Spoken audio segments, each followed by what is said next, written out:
Oh, hello. A while ago, I actually did a little introduction video to Alchemy RPG, which is sort of a VTT without really being a VTT, if that makes sense. And it's recently got a lot more traction because people mentioned it on some websites or streams, and also because people are looking for a new home for some of the 5e games for whatever reason. So one of the functionalities that I have really been waiting for, not being a 5e player at all, was for Alchemy VTT to do custom systems, and that has come out recently. And it is, I have to say, still very much early functionality. It is not yet the best experience, but it's possible to do something. Now, I've got a stream coming up in a German Twitch stream at the beginning of March, where I'm going to run Kids on Bike. The charity is going to do called March for Kids. It's all about sponsoring a local children's hospital. But yeah, so I was trying to find out whether I could actually use this system here, Alchemy, to run this. And that was my use case, if you like. I can briefly show you how far I've got with this, and then maybe I can show you how I got there if you're interested. So here's how far I got with it. So I created a system here, an Alchemy, and this is all through the web browser right now. And I created some scenes, which basically take the artwork from Kids on Bikes. Hunter Entertainment. I've created a little bit of the animation here, and if you can see, if I resize it, you'll see that you see different bits of the picture. I have to optimize this so we don't have the most interesting bit of the picture disappear. So I still have to work on that a little bit. But you can see I can choose the different scenes here. This is for the House of Poplar Court, I think, for the adventure. And that looks quite well, looks quite nice. And this is actually what I was looking for. I wanted to have this immersive experience with the artwork. And that's why I was thinking about using Alchemy rather than Roll20, for example. I've got all the content on Roll20 as well. I could put this together in Foundry as well. But really, I want to use Alchemy for this because Alchemy looks cool. We then have the next challenge, of course, is characters. So I created myself an NPC here, up here. Called him Theo, and you'll see him a character sheet coming up here. And basically this Theo is the Theo from the pre-gens. So if I just pop across to the pre-gens and put him onto the screen, you can see that I had this to replicate. Yeah, so Kids on Bike is a really straightforward system. I like it. The more I read about it, the more I like it. But one of the key things is you just have these stats, and you've got 1, 2, 3, 4, 5, 6 stats, and you actually assign a different die size for each of them, from D4 to D20, and then you have your challenge levels to overcome your target number, essentially. You have a couple of strengths and flaws, which might have some gameplay impact, of course, but they're not very difficult to model, so you can just write them down and remember them. And you've got this mechanic called adversity points, which basically whenever you fail a roll, you gain an adversity points, which you can then spend later on to enhance different rolls or do different things with. So, how did I do this? So basically, let me pull this out of the way. I created a character sheet, and you can see, hopefully you can see that, I just entered the attributes. So if you want to edit anything in Alchemy, you need to have the rights, of course, which I do as GM, but you have to go to this lockup here, and then you can create things. Now, I could, for example, create a nice little token. I haven't done that yet. But your name goes in here, the concept goes in here, and you can create attributes. So I just created them here thinking, yeah, that must be right. Oh, hello, kitty. Perfect timing. Now you want to cozy up to the microphone and rub against it. Good idea. So that actually only works for D20 plus attribute at this point. So it doesn't actually make a lot of sense, but it's just to have them there. I did it. I put the strength and flaws down here. So you could actually collapse this and just say flaws and just post full rest list down here, and then you would actually make a shorter character sheet. You can have trackers.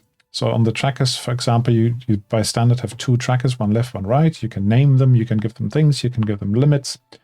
You can have a secondary, so that's the left and right. And you can now create custom trackers with pips or with bars. I don't need that because I only really need 1 tracker for this game. There's no hit points in this game, for example. You could just have items in the equipment. There's nothing mentioned here, but doesn't really matter so much. And you get the description. And I could just copy and paste this. Let me just do this here from the PDF into here. I could, of course, use some markdown language for this to highlight it a bit better. I can remove all the line breaks if I want to, just to make it a bit neater looking. But all of that is actually not necessary. I would have to translate this into German anyway. So I now have this character sheet. If you now open them and you say, okay, I want to roll on brain or brawn or whatever, attributes, as I said, it doesn't make sense for this rule system. So instead, you can create actions, and you can do this for any rule system. But this is a custom rule system. You have to set up the world as a custom rule system first. Otherwise, you don't have these options. So you can, for example, go in here and say, I want to add an action. Let's call it my brains roll, just to show you how that works. I then would say, okay, this is a command.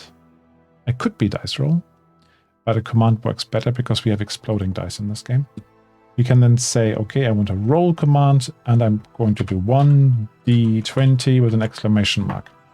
That's all you need. Yeah? And another our brains too, actually, we have to do that here. I don't actually need two of them. So there's one entry, brains 2. I tick that off at the bottom. You then see it here in my action list, and this is basically, I'm going to remove that again. You click on command, you then get the little pop-up at the bottom, edit or roll. You roll it. You can roll with advantage or disadvantage, yeah, for a different rule system.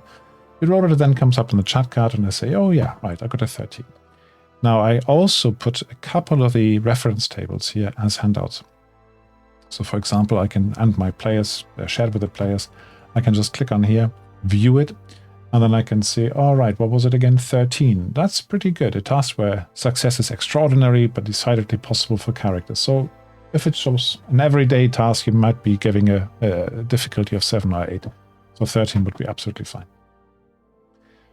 So that's the basics of how this works.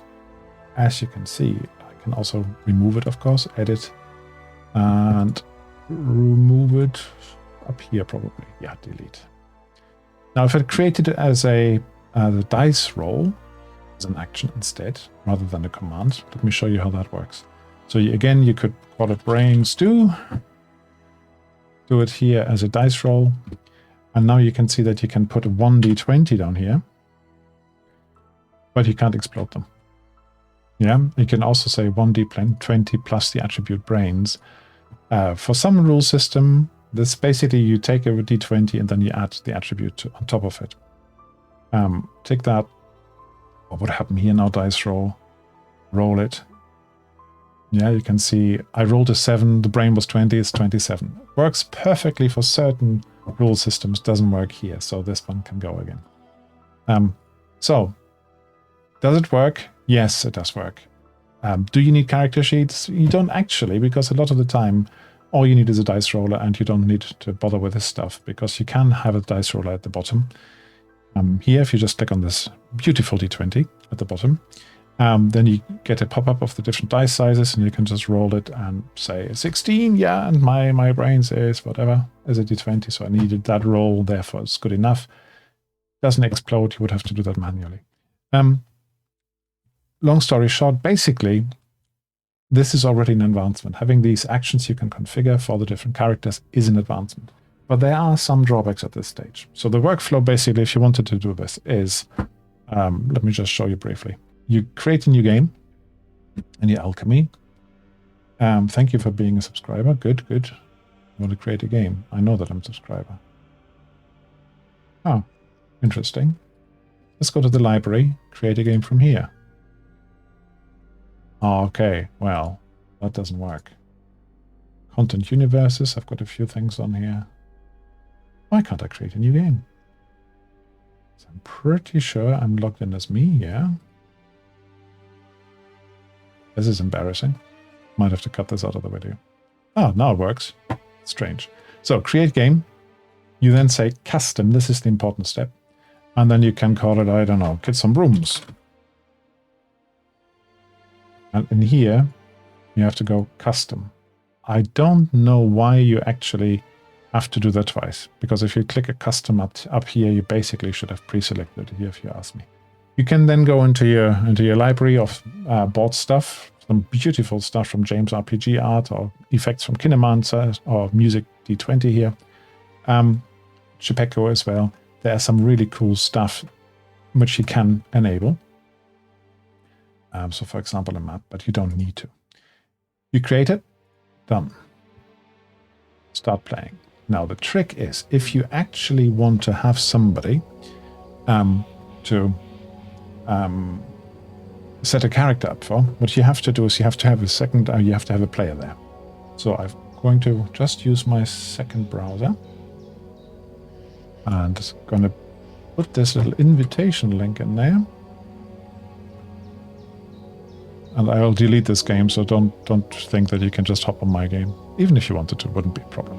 So you then say, what is it going to be called? He's going to be called, I don't know, Peter. Why not Peter? You can't see that yet, but basically on here, I'm now on a different game. I'm hopping on creating a character. You can see that there's absolutely nothing else. So the library doesn't work. Oh, that does work for me. There's no pre-mates yet, doesn't exist yet, content universe, but it's coming soon, I've been told. So you click on this, I now have a character, and get out of the way, then the GM can go in here and can configure the character. So basically the players must be logged on. Once they're logged on, you as GM can actually create a character for them, somebody was telling me. But you have to have the player in the game before you can assign a character or make a character and modify it. So on here, you can then say, all right, I want to edit this one. In order to edit for it, I have to play as him. So playing Peter, you can see that there now. And now I can see the edit button.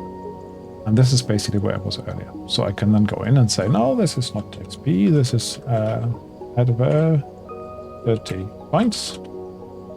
Fill color, don't know, orange looks better. And maximum value, I don't know, just gonna make it. Second one can go, don't need this, done. So adversity points, and if I then just click on there, I can award adversity points like this or spend them like this. So and then the next thing I had to do was the actions. So add an action, and I've shown you this before.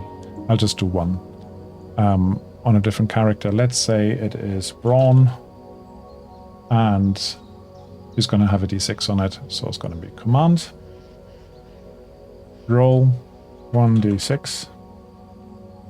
Actually, let's make it a d4 so I can show you the exploding, hopefully. Done. So that's how long it takes for one attribute. If you have 6 of them, it takes about a minute, maybe slightly longer. And now this player can actually play with it. So how did I roll? Is 9 with a d4? That's the question. So this was really good for demonstration. So it exploded once, it exploded a second time, and now I'm at 9, which is quite extraordinary with a d4. I think you'll agree. So it really doesn't take long, but I'm looking forward to making it a bit easier so I can create some template characters, pre-gens essentially, and just assign them to the players when they come in. That's really what I'm looking for. So I can make nice portraits and so on. Because otherwise you have to actually get your players to log on a few days before, at least once, create the characters for them so they're ready for actual play. Yeah, especially if you're on a time-limited stream. Right, I think that's probably longer than I wanted it to be already. I hope you found this useful. Alchemy is coming along in leaps and bounds, and there are definitely lots of new bits of content coming. I would recommend you have a look at it if you like the sort of immersive storytelling. With these huge, big graphics, you can see some other players are here with they're public games, so you can actually look what they're doing. Unfortunately, nobody seems to be using the voice chat in this yet, because there's no video chat. So you often can only see the game. You can't actually know what's going on with it. But still good. And Pirate Borg is pretty cool as well.